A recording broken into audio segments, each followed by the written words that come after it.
Thank you once again.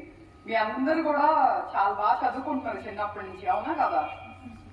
ఇంకా అనుమానం లేకుండా you are the great, you will become great leaders of our nation. You will be surely becoming the great leaders of our nation. But if we follow the footsteps of our national leaders and freedom fighters who have sacrificed their lives for our independence, if we follow the footsteps, in their footsteps, automatically we'll become the great great leaders of our nation. One thing you should remember, if you grow up, you should be always honest, disciplined in your life. You should not leave these things. Discipline as well as honest.